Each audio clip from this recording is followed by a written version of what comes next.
Haleluya. Puji nama Tuhan, shalom Bapak Ibu. Selamat pagi, apa kabarnya pagi hari ini?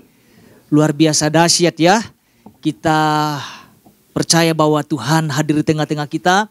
Saya percaya ada lawatan Tuhan, ada kekuatan yang baru yang kita terima di dalam Tuhan. Amin Bapak Ibu ya. Hari ini kita akan belajar bersama-sama Bapak Ibu. Kita akan sama-sama tangkap apa yang menjadi pesan Tuhan di dalam kehidupan setiap kita. Pesannya adalah tetap bergerak maju di tengah ketidakmampuan. Haleluya. Apa yang pesan Tuhan katakan? Tetap bergerak maju di tengah ketidakmampuan. Atau disabilitas Bapak Ibu ya.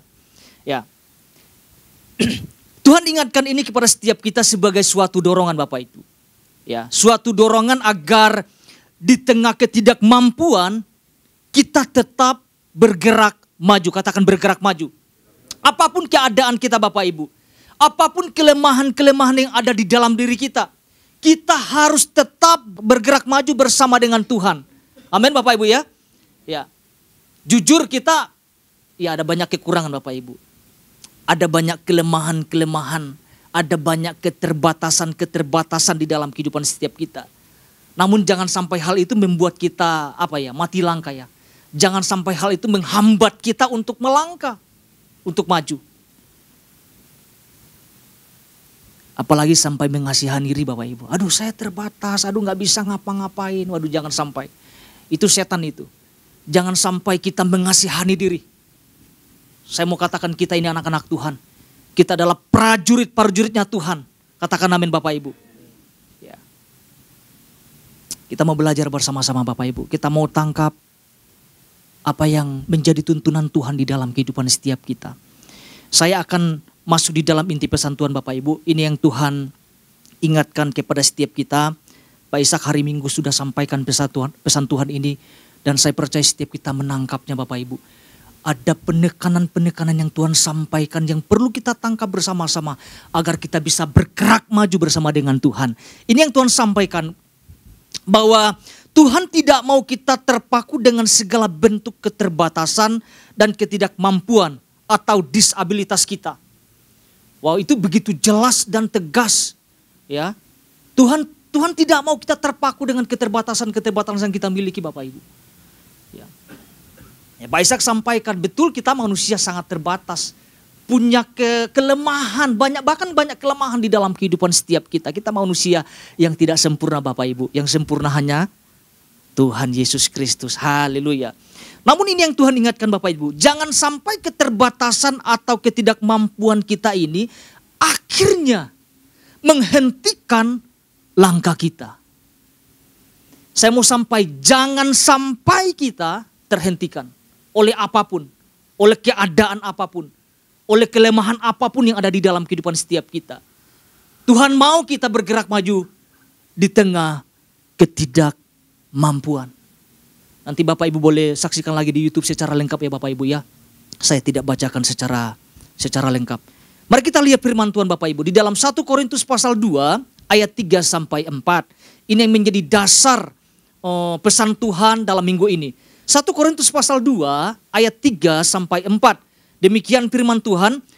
Aku juga telah datang kepadamu dalam kelemahan dan dengan sangat takut dan gentar. Ayat 4. Baik perkataanku maupun pemberitaanku tidak kusampaikan dengan kata-kata hikmat yang meyakinkan. Tetapi dengan keyakinan akan kekuatan roh. Apa yang Paulus sampaikan lewat pesannya ini sesuatu yang sangat penting dan lugas Bapak Ibu. Mengenai apa? Mengenai keadaan dirinya. Kepada orang-orang percaya di Korintus. Ya. Bahwa apa yang Paulus sampaikan ini bukan sedang lagi mempermalukan dirinya. Kok gitu sih Rasul Paulus ya? Kok menyampaikan tentang mengumbar kelemahan-kelemahan dalam hidupnya? Tidak. Paulus sedang tidak mempermalukan dirinya. Paulus tampil apa adanya. Paulus tidak menyembunyikan sesuatu. Paulus itu sederhana, tidak mengada-ngada. Kalau boleh saya katakan, tidak ada topeng di dalam kehidupannya. Ya memang seperti itu keadaannya. Ya. Pak Ishak sampaikan mungkin secara penampilan sangat tidak mungkin. Tidak meyakinkan. Namun di tengah-tengah keterbatasan yang disampaikan melalui suratnya, Paulus tidak pernah terhentikan. Dia terus bergerak maju untuk memberitakan Injil kerajaan sorga. Paulus bukan pribadi yang meratapi kelemahan-kelemahan yang ada di dalam dirinya. Bahkan firman Tuhan katakan dalam kelemahan kuasa Tuhan menjadi sempurna. Katakan amin Bapak Ibu. Jadi kalau kita belajar, fokus pandangan Rasul Paulus itu jelas. Fokus pandangannya itu terarah. Paulus tidak mau terganggu dengan keadaan, mungkin keadaan dirinya yang banyak kelemahan itu. Kalau kita dibaca di ayat kedua, apa yang menjadi fokusnya? Kita lihat sama-sama Bapak Ibu di ayat yang kedua. Apa yang Paulus katakan di sini? Ini yang Paulus katakan, sebab aku telah memutuskan untuk tidak mengetahui apa-apa di antara kamu. Selain apa yang dikatakan? Selain Yesus. Selain Yesus, yaitu dia yang disalibkan. Ini yang menjadi fokus Paulus. Begitu terarah, begitu jelas tujuannya. Paulus nggak pusing dengan kelemahan-kelemahan. Paulus tidak pusing dengan orang-orang yang ada di sekitarnya. Sebab dikatakan aku telah memutuskan untuk tidak mengetahui apa-apa selain Kristus Yesus. Jadi buat Paulus tentang dirinya, tentang kelemahannya, tidak terlalu penting Bapak Ibu. Yang terpenting adalah tentang Yesus Kristus yang disalibkan.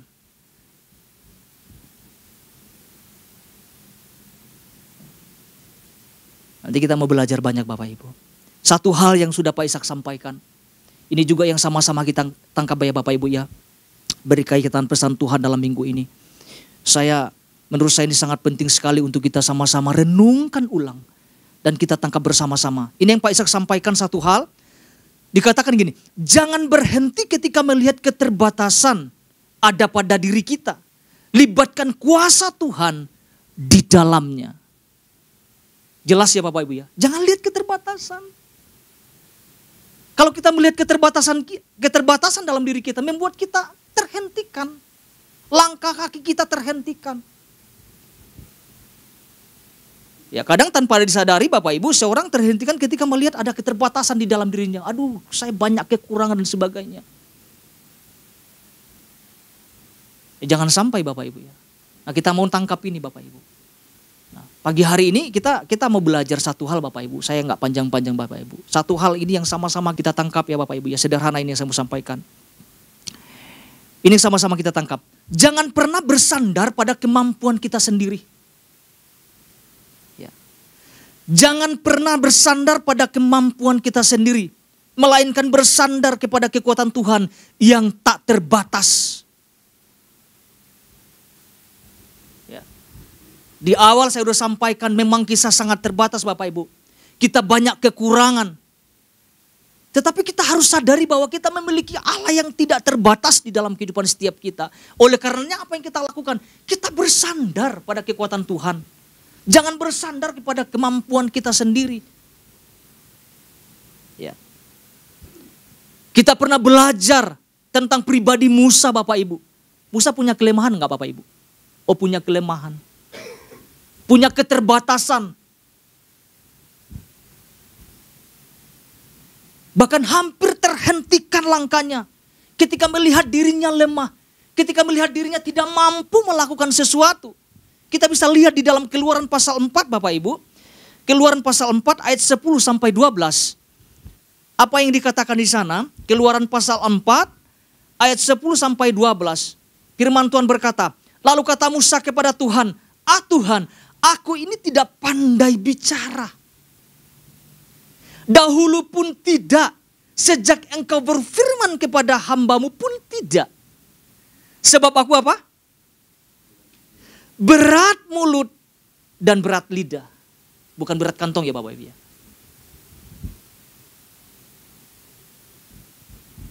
Saya lanjutkan ayat 11 sampai 12 Bapak Ibu. Tetapi Tuhan berfirman kepadanya, siapakah yang membuat lidah manusia? Siapakah yang membuat orang bisu atau tuli? Membuat orang melihat atau buta? Bukankah aku, yakni Tuhan?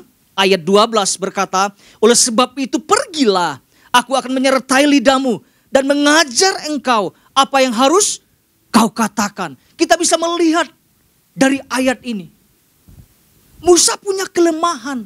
Dikatakan sejak dahulu pun,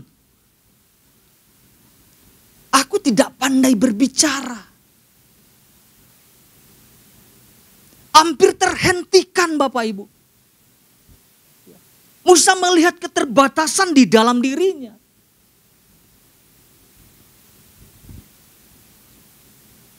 Tapi Tuhan sampaikan, siapa yang membuat lidah?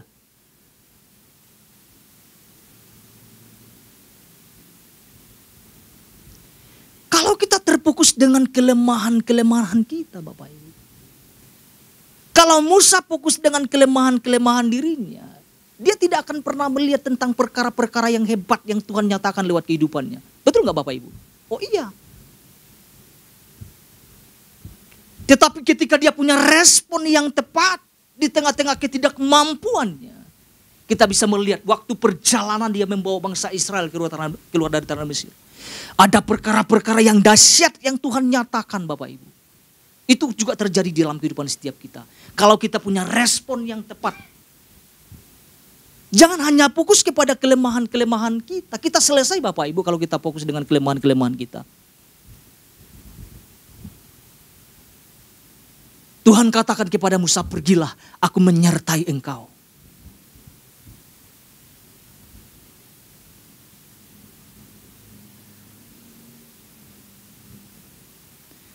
Tapi pelajaran yang saya tangkap gini, Musa itu gak berpura-pura mampu loh Bapak Ibu.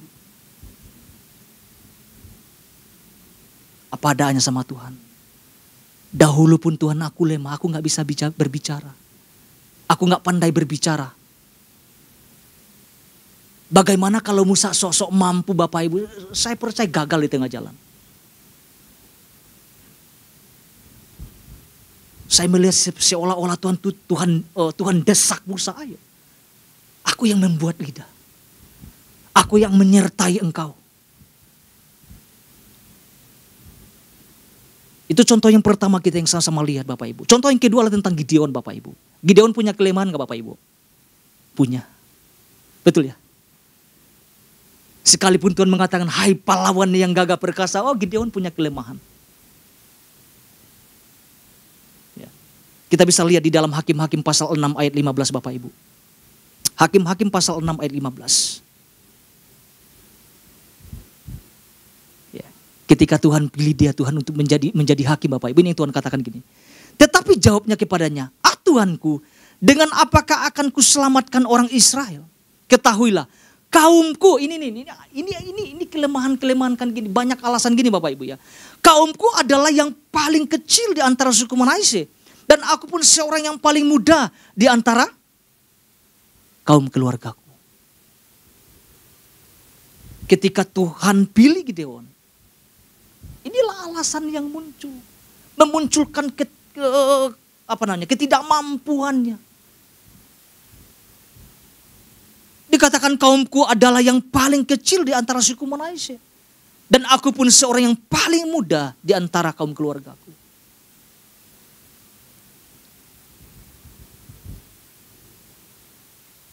Lagi-lagi responnya tepat Bapak Ibu. Apa yang kita bisa lihat dalam perjalanan Gideon. Wow.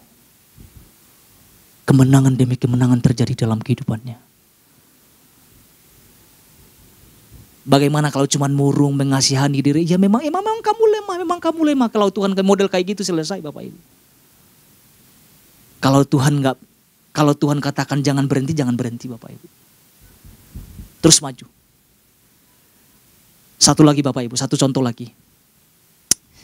Tentang Petrus, salah satu murid yang menyangkal Yesus Bapak Ibu. Kita tahu ceritanya bahwa Petrus ini pernah ada di posisi, pernah gagal, betul ya Bapak Ibu?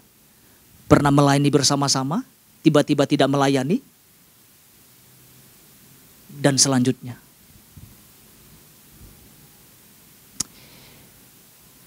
Mungkin kalau kita melihat kisah dalam kehidupan Petrus Bapak Ibu ketika dia menyangkal Yesus ya.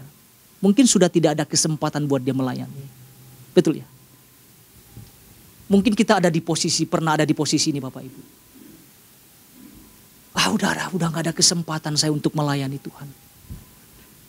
Udah gak ada kesempatan untuk bangkit, untuk bergerak maju bersama dengan Tuhan.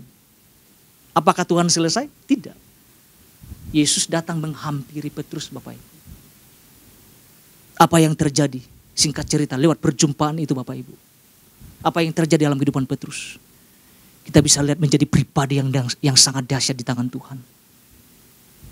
Jangan pernah melihat kegagalan membuat kita akhirnya kita tidak maju bersama dengan Tuhan. Ya. Kelemahan-kelemahan itu termasuk apa yang iblis lemparkan di dalam kehidupan setiap kita. Akhirnya kita sulit untuk bergerak maju.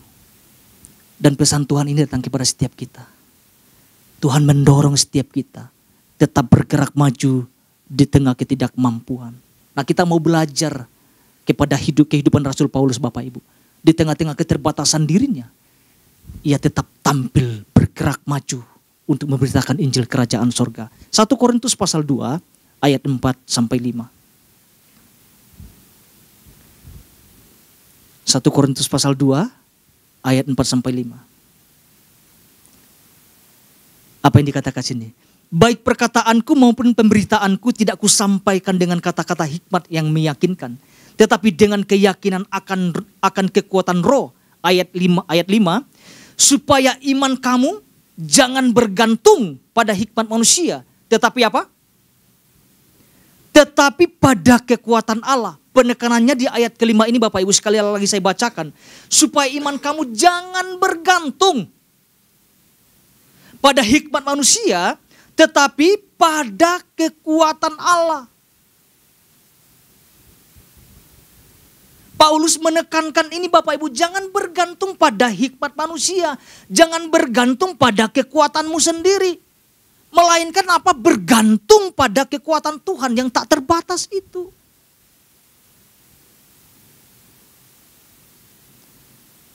Kita mau belajar Bapak Ibu.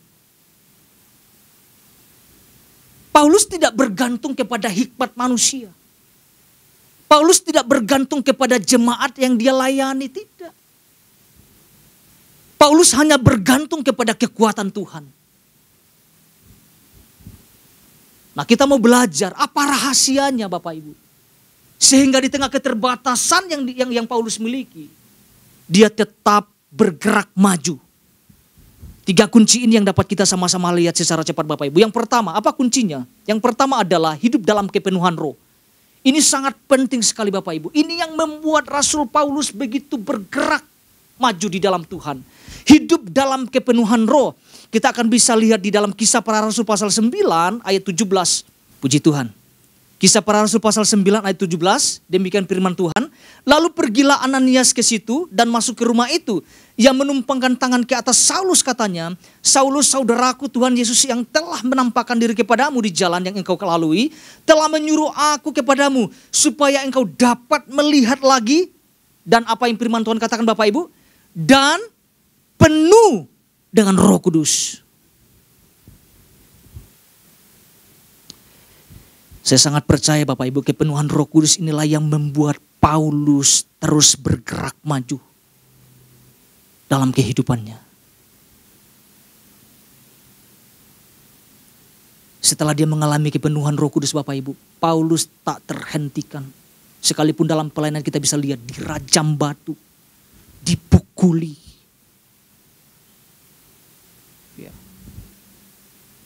Mengalami karam kapal dan sebagainya. Wow, dahsyat banget pelayanannya. Terhentikan gak? Tidak. Apa yang membuat dia bergerak maju? Karena hidup dalam kepenuhan Roh Kudus. Ini yang sama-sama kita mau kecari dalam kehidupan setiap kita. Hidup dalam kepenuhan Roh Kudus Bapak Ibu.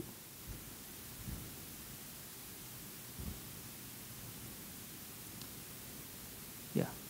Jangan sampai kita menjadi orang percaya, lahir baru, kita nggak dapat apa-apa gitu. Kita tidak mengejar sesuatu yang dahsyat dari Tuhan.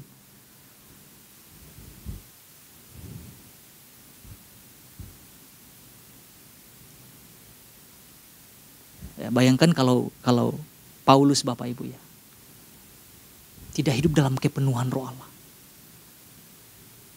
Ya, saya percaya waktu dilempar batu dia berhenti saja udah.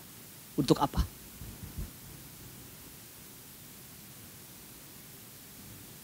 Makin ditekan dia. Makin keluar, makin tampil. Itu bagian yang pertama Bapak Ibu. Itu kunci pertama. Yang kedua. Kunci yang kedua, Paulus tidak menjadikan keterbatasan itu sebagai penghalang untuk berhenti memberitakan Injil atau melayani. Kita tahu ada banyak kelemahan di ayat dasar kita Bapak Ibu. Ada begitu banyak kelemahan di dalam kehidupan Rasul Paulus. Tapi kelemahan, ya, keterbatasan itu tidak menghalangi langkah kakinya. Itu yang hebat. Keterbatasan itu betul-betul penghalang loh Bapak Ibu. Saya ngalamin itu di dalam kehidupan saya pribadi. Banyak keterbatasan. Banyak gagap-gagap. Ketika ada pertemuan-pertemuan, aduh saya kalau dipercaya suruh ke depan Bapak Ibu gak kenal gitu ya. Aduh rasanya kok, saya suka ngomong sama istri. Saya gimana ya mau ngomong apa ya.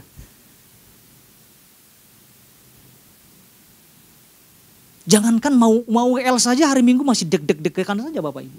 Kadang Tuhan gimana ya, saya terbatas Tuhan, saya gak bisa. Saya percaya setiap kita punya pengalaman Bapak Ibu.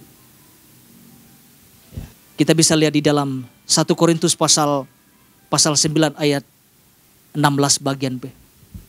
Ya, apa yang dikatakan? 1 Korintus pasal 9 ayat 16b. Dikatakan apa? Celakalah aku jika aku tidak memberitakan Injil. Ya. Kalau sampai Paulus mengatakan saya berhenti saja. Bahkan di Alkitab katakan celakalah aku jika aku tidak memberitakan Injil.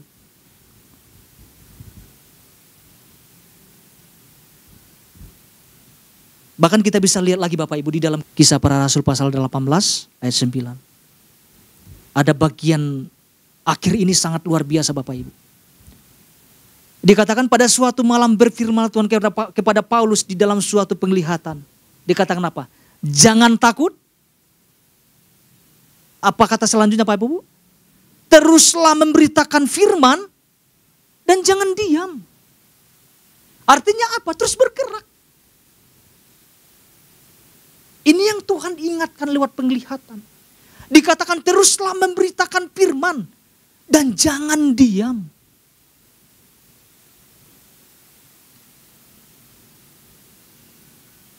Paulus punya banyak keterbatasan. Tapi firman Tuhan datang lewat sebuah penglihatan. Jangan diam.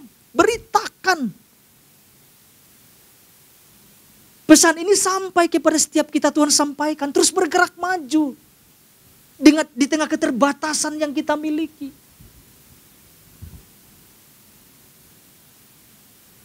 Ya. Kita mau tangkap bersama-sama Bapak Ibu.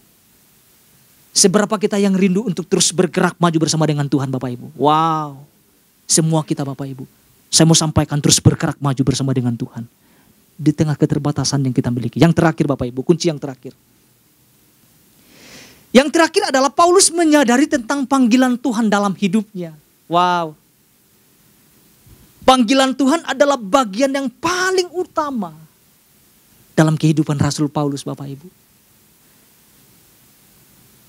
Bahkan firman Tuhan berkata di dalam Yohanes pasal 15 ayat 16a. Bukan kamu yang memilih aku, tetapi aku yang telah memilih kamu.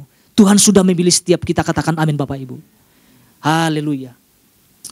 Kita mau lihat ayat terakhirnya Bapak Ibu ya. Kisah Para Rasul pasal 20 ayat 24. Kisah Para Rasul 20 ayat 24. Puji Tuhan. Dikatakan seperti ini. Tetapi aku tidak menghiraukan nyawaku sedikit pun. Asal saja aku dapat mencapai garis akhir. Wow, ini kata-kata ini. Dan menyelesaikan pelayanan yang ditugaskan oleh Tuhan Yesus kepadaku. Untuk memberikan kesaksian tentang Injil kasih karunia Allah. Menyelesaikan Bapak Ibu. Arti menyelesaikan apa Bapak Ibu? Ya selesai, betul ya. menyelesaikan apa yang ditugaskan, apa yang dipercayakan oleh Yesus Kristus dalam kehidupannya. Saya percaya setiap kita dipercayakan tugas-tugas yang luar biasa di dalam kehidupan setiap kita. Pesannya gini, mari selesaikan, tuntaskan Bapak Ibu. Amin Bapak Ibu ya. Kita selesaikan, ada panggilan Tuhan yang besar di dalam kehidupan setiap kita. Artinya kalau kita memahami, menangkap tujuan Tuhan dalam kehidupan setiap kita, saya percaya keterbatasan tidak membuat kita terhentikan. Katakan amin Bapak Ibu. Jadi satu hal ini yang sama-sama kita tangkap. Jangan pernah bersandar pada kemampuan kita sendiri. Melainkan bersandar kepada kekuatan Tuhan yang tak terbatas. Tuhan Yesus memberkati setiap kita.